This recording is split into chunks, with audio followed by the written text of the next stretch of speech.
bernama NIM 18100-236. Di sini saya akan menjelaskan tentang anggaran laba rugi. Anggaran laba rugi merupakan rencana laba atau rugi yang akan diperoleh dari anggaran penjualan, produksi, beban operasional, biaya produksi yang akan ditanggung oleh suatu perusahaan atau entitas dalam suatu periode anggaran.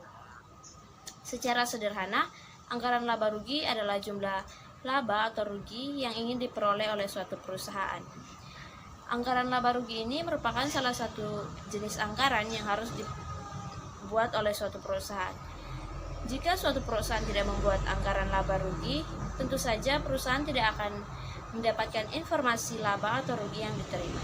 Dan anggaran-anggaran lain yang sudah dibuat oleh perusahaan sebelum anggaran laba rugi menjadi tidak berguna.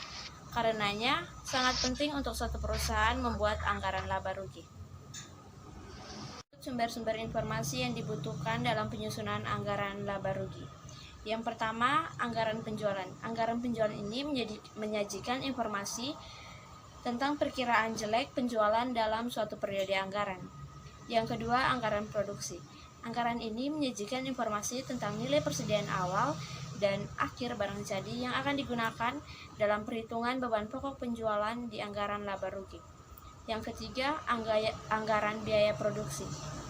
Anggaran ini menyediakan informasi tentang produksi dalam suatu periode penganggaran. Biaya produksi barang jadi ini meliputi biaya pemakaian bahan baku langsung, biaya tenaga kerja, biaya overhead pabrik. Informasi ini diperlukan untuk menghitung beban pokok penjualan dalam anggaran laba rugi. Yang keempat, anggaran beban operasi. Anggaran ini menyediakan informasi tentang perkiraan nilai beban penjualan dan administrasi perusahaan. Yang kelima, tarif pajak penghasilan badan. Tarif pajak penghasilan badan ini diperlukan untuk menentukan jumlah beban pajak penghasilan yang harus ditanggung oleh perusahaan dalam suatu periode anggaran. Yang keenam, anggaran kas. Anggaran ini menyediakan informasi tentang beban bunga, pendapatan bunga, dan piutang tak tertagih. Baik, terima kasih. Yang berikutnya, menghitung nilai persediaan akhir barang jadi. Ada dua metode, yaitu metode pertama, metode FIFO. Metode FIFO mengasumsikan bahwa biaya persediaan barang jadi yang diproduksi pertama kali dalam satu periode akan menjadi beban pokok penjualan untuk barang jadi yang dijual pertama dalam periode yang sama.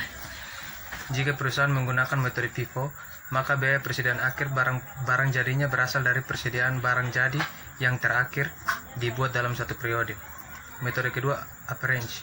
Metode average mengasumsikan bahwa biaya persediaan akhir barang jadi adalah biaya rata-rata yang diperoleh dari biaya produksi yang dikeluarkan dalam satu periode dan biaya persediaan barang jadi awal yang sudah tersedia di awal periode. Baik, yang berikut menyusun anggaran laba rugi. Berikut ini adalah informasi yang dibutuhkan oleh PT Abadi Raya untuk menyusun anggaran laba rugi bulan Oktober 2008. Anggaran produksi bulan Oktober 2008 menyajikan informasi berikut. Yang pertama, ada penjualan dalam unit sebesar 6.000 ditambah persediaan akhir barang jadi sebesar 1.800. Total barang jadi yang dibutuhkan sebesar 7.800 dikurangi persediaan awal barang jadi sebesar 1.400. Jumlah barang jadi yang akan diproduksi sebesar 6.400. Harga jual barang jadi per unit selama bulan Oktober 2008 diperkirakan sebesar 100.000. Perusahaan menggunakan metode rata-rata average dalam menghitung biaya persediaan dan beban pokok penjualan. Biaya persediaan barang jadi per 1 Oktober sebesar 84 juta. Biaya produksi selama bulan Oktober diperkirakan sebesar 391.800.000. Pajak penghasilan diperkirakan sebesar 30%. Beban penjualan untuk bulan Oktober diperkirakan sebesar 40 juta. Beban umum dan administrasi untuk bulan Oktober diperkirakan sebesar 25 juta.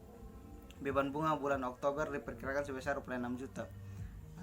Contoh tabel menyusun anggaran laba rugi teman-teman bisa lihat di slide.